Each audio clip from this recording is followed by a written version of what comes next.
Good morning Pilipinas and welcome back po sa Panahon TV. Sa puntong ito makakasama na po natin ang isang weather forecaster ng Pag-asa upang bigyan po tayo ng update tungkol dito sa binabantayan po nating bagyo. Walang iba kundi si Mr. Jory Lois. Good morning Mr. Lois. Ano na po bang update natin dito sa bagyong Ineng at lalo po ba itong lumakas? Magandang umaga, Amor. Magandang umaga, Pilipinas. At tungkol po sa update sa bagyong si Ineng, as of 4 a.m. kanina, siya po ay nasa 955 kilometers east ng Apari, Cagayan. At patuloy niyang tinatahak itong pakanluran direction sa bilis na 25 kilometro bawat oras. At ngayon po may lakas na siya na 180 kilometers per hour at may pagbugso na 215 kilometers per hour. So ang kanyang movement ay nakikita natin in general direction dito po sa may Batanes area o yung mga group of islands dyan. Okay, so nalaman po natin ang update tungkol po dito sa bagyong Ineng na nandito nga po patuloy po ang pagkilos dito sa loob ng ating boundary. At eto nga po ay compared po kahapon ay lalo pa pong lumakas tagli na po ang maximum winds na aabot ng 180 kilometers per hour. At eto naman po Mr. Lois, sa ganito pong pagkilos ito nga nasabing bagyo, malaki po ba ang tsansa na ito ay maglandfall o tumama po sa kalupaan at kung oo, saan po ito posibleng mangyari? Amor, yung naging forecast track natin kahapon at compare ngayon, nagkaroon ng slight na pagbabago. Pero kung titingnan po natin ng satellite image na to, diretso pa rin yung ating forecast track dito sa may Batanes area, pero magre-recarve na siya banda rito sa may Taiwan.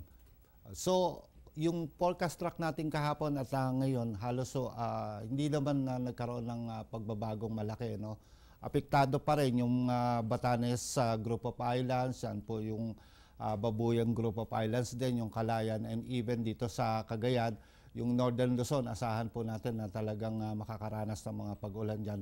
Once na itong si Ineng ay lumapit po dito nga sa sinasabi natin o dito sa Batanes Group of Islands.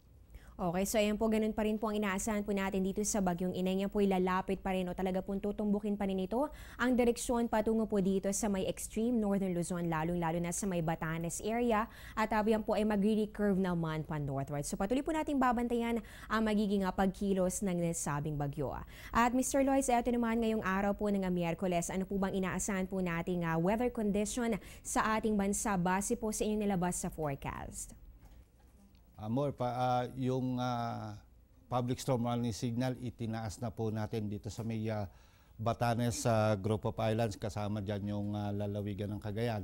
So asahan po yung mga pag-ulan dyan na may pagbugso ng hangin. Samantala dito naman sa Northern Luzon, inaasahan naman natin dyan na magiging cloudy with light to moderate rains. Epekto na rin po ito ng mga panimulang papag-ulan itong si Ineng. Yan po yung Ilocos Region, yan po yung Cordillera, at saka yung nalalabing bahagi po ng Cagayan Valley. Samantala dito naman po sa Visayas, ito pong Palawan, and then itong Zamboanga Peninsula. Asahan naman dyan yung mga paminsan-minsan mga pag-ulan. Dulot naman po ito ng habagat na pinalalakas po nitong si bagyong Ineng. So ayun po, para po sa araw to ng Miyerkules, meron na po nakataas sa public storm warning signal. Inaasahan nga po natin ito nga epekto po ng bagyong Ineng at ganun din ito nga pinalalakas nito na hanging habagat o southwest monsoon. At Mr. Lois, eto naman po, posible po ba na madagdagan pa itong mga areas na nasa ilalim ng public storm warning signals? At kung sakali man po, ano po ba yung mga areas na posible nga mapabilang pa dito? Yes, Amor, definitely. Kasi sa ngayon nga, binigyan na natin ng signal number 1 itong Batanes Group of Islands. Since napakalakas nitong si Ineng, asahan po natin na talagang tataas pa yung kanyang public storm warning signal dito po sa Batanes habang lumalapit po itong si Ineng. Kasama na rin po yung ilang bahagi ng Northern Luzon na kung saan nakikita natin na maaring direktang maapektuhan nitong mga pagbugso ng hangin at pag-ulan nitong si Ineng. Naku, ayun po, iba yung paghahanda at pagbabantay po ang dapat talaga nating gawin dahil nga nabanggit ni Mr. Royce, posible pa pong madagdagan ang mga areas na nasa ilalim ng public storm warning signals dahil nga po dito sa patuloy na paglapit ng Bagyong Ineng. At panghuling katanungan na lamang po, Mr. Royce, bukod po dito sa Bagyong Ineng sa loob ng ating boundary, sa labas naman po ng ating area of responsibility, nakabantay tayo dito yan sa Bagyong Achani. So base po sa inyong datos, ano na ba ang update dito at inaasahan ba natin na meron pa tsansa na tumbukin o ito po ay pumasok rin dito sa ating boundary sa mga susunod na mga araw?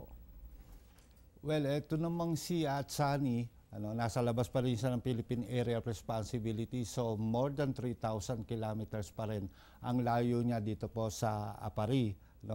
At tumatakak siya ng pa-northwest ngayon at 20 kph, so ibig sabihin pataas na po siya. So dito lang po sa kanyang tracking ay hindi po natin nakikita na papasok po siya ng Philippine Area of Responsibility. Although meron din siyang bahagi, kumbaga, sa pagpapalakas nitong habagat dito po sa may West Philippine Sea. Ayan, ang magandang balita po, ito po nga Bagyong Achani, maliit po ang tsansa na pumasok din dito po yan sa loob ng Philippine Area of Responsibility. Pero nabanggit din ni Mr. Lois na meron din po ito nga kaunting kontribusyon dito po yan sa paglakas nito nga hanging habagat at siyang nakakaapekto naman dito sa ating bansa. So maraming salamat po Mr. Jory Lois, bilang impormasyon tungkol sa lagay ng ating panahon. Nakasama po natin ang isang weather forecaster ng Pag-asa. At yung po manakala po namin impormasyon para sa umagang ito. Maraming salamat sa pagtutok dito lamang sa aming programa. Live mula sa Pag-asa Weather and Flood Forecasting Center, ito ang Panahon TV kung saan walang pinipiling panahon ang pagbibigay impormasyon. Nakasama niyo po ang inyong weather lover Amor La Rosa na nagsasabing ang taong handa at may nahon kayang lagpasan ang hamon ng panahon. Magandang umaga po sa inyong lahat. Ang programang ito ay hatid sa inyo ng Air 21. Sagot ko, padala mo.